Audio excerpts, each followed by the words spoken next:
Hello, beautiful souls. Welcome to the Lotus of Judah 1111 Ministry International. Thanks so much for being here, and also thanks for liking and subscribing.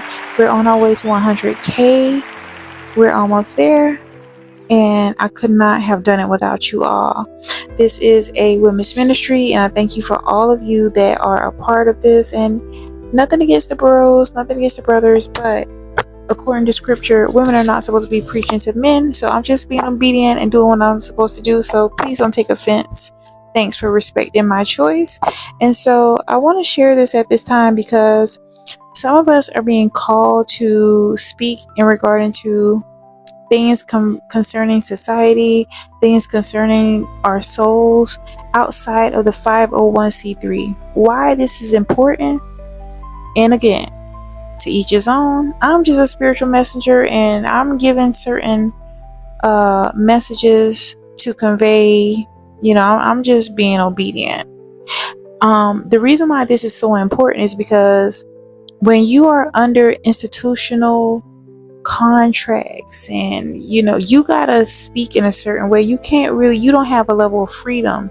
And so those that are a part of a 501c3, kudos to you, that's good for you. But for those of us that are not a part of it and don't have any type of interest in that, it's for a reason, because the Most High wants you to be a free speaker, an independent thinker. And you're being called forth at this time so that you're not confined by a building or brick and mortar. You could be someone like myself.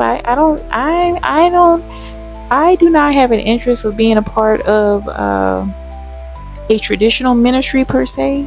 Okay, I'm just wanting to do my part in regard to making sure that the content that I create is something positive, and this is the type of information that keeps coming up for me. I don't really feel fulfilled if I'm trying to put forth something else. And so by me being obedient and answering this call, this is not a coincidence. This is for a reason. Many times, okay, when you're being called to do something, it could feel as if it's an uphill battle. But if the Most High is giving you a word or a message, oftentimes, you're going to get some pushback, but it's given to you for a reason. It hasn't been given to anyone else. So this is for those of you that are part of this remnant, the call that does not require permission. It's not something where you need to go get somebody's okay or yes to what it is that you need to say. You're being called forth because the Most High is reaching to you. So even when the Most High God, Yah, called Jeremiah, he did not ask whether he needed the king's approval. He said in Jeremiah 1:7-8, he says, "Do not say I am only a youth. You must go to everyone I send you to and say whatever I command." So Jeremiah was not ordained per se by paperwork, but he was ordained by the Holy Spirit. Selah. So some institutions today feel pressure to speak safely. They kind of steer clear of real issues. It's just really like, how can I put it? It's really confined. Okay, it's no real substance to it. It's fluff. They may touch on a few things, but they can't really take it there because they are confined by that paperwork. And so I'm not trying to say that they don't have any type of merit, not at all. But those of us that are called to not be bound by anybody's expectations, by anybody's constraints, it's for a reason, because it's needed. People are hurting out here in this world, and people want to hear something that resonates with them, not that they are controlled by policies and procedures that's been given to them by whatever type of licensure they had to get. So Most High Yah is raising up these voices right now to be unbound by any of that. And so as God Yah uses us, the so-called outsiders or outcasts, okay, when Amos spoke his prophetic truth, the priest Amazah told him, go prophesy somewhere else. Okay, that's from Amos 7:12. But Amos replied, this is Amos 7:14-15. He says, "I was neither a prophet nor the son of a prophet, but God Yah took me from tending the flock and said, go prophesy." So Amos was no clergyman. He didn't have an institution. He didn't have no church. He had no control. Yet heaven co-signed him. And that's all the credibility that you need. And so it is, again, a word to those of us that may feel like, you're trying to search what it is that you want to contribute to this world, per se, in your own little humble way. You may feel like, okay, I'm unlicensed, I'm unfunded, I'm unapproved. What am I doing here? But if the Most High is calling you, okay, it's important to not be rebellious, not to feel as if just because you don't have that audience, per se, that you have no meaning. If you have a word, the audience is going to come. Okay? That's just what I have to say, because the Most High Yah is always calling someone that is the outsider to speak something new, something different. Okay, for instance, I want to share just a few people when it comes to even the Most High Yahshua, Jesus Christ. He himself did most of his ministry in the streets. Okay, the church in the wild, per se. I did a message in regard to that.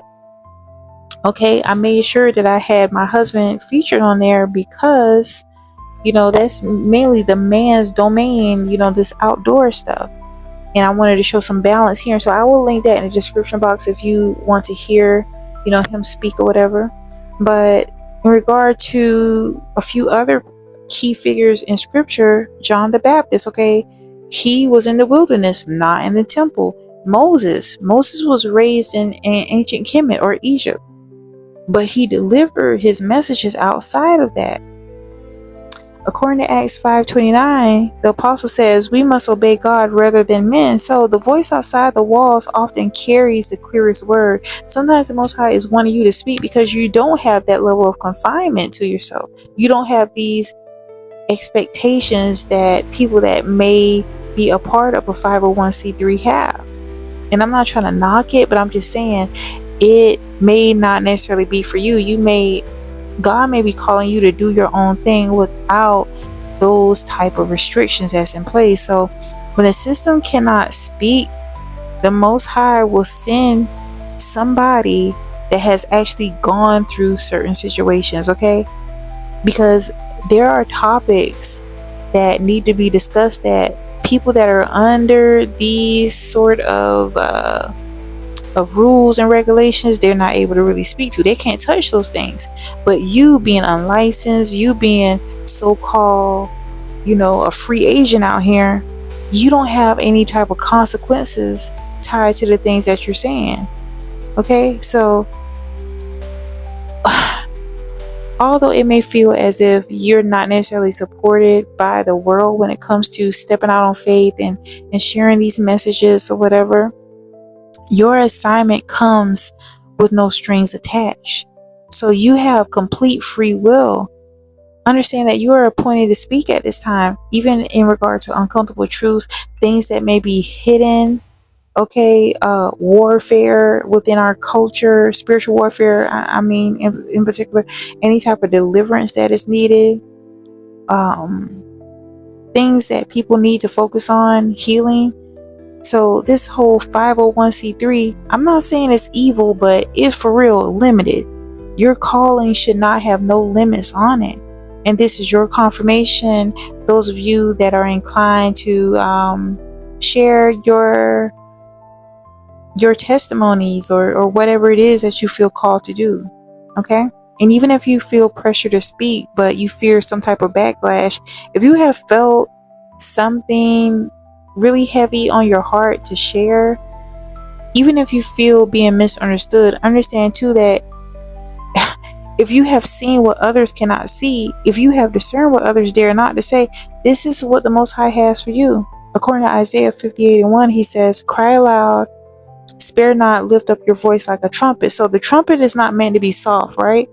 It is meant to be alarming, to awaken, to bring forth truth.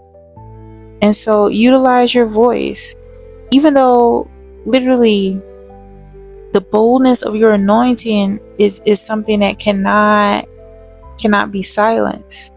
You can be like myself. You may not even have like no real loud voice per se, but trust and believe that your truth is felt and is heard. Okay, and the Most High is wanting to give you courage to move into thriving. Oftentimes we're praying for, God, how am I going to get it into a position where I can live and not have to be struggling or worrying? And it lies within you moving forward with what He's commanding you to do. It takes a lot of power, but you have the power within you. All right, and the ability to not compromise is going to be something that's going to open so many doors for you. So this message for those of you that you're moving forth in faith in regarding to whatever type of online messenger that you're going to be. So let's move on to our prophetic declarations. I declare over you, chosen vessel of the Most High Yah, God. Okay, let your voice move in this time. Let your message be clear with deliverance. Let nothing limit you from releasing what the Most High has put on your heart. In Yeshua's name, Shalom. Everywhere I go, beauty finds its way.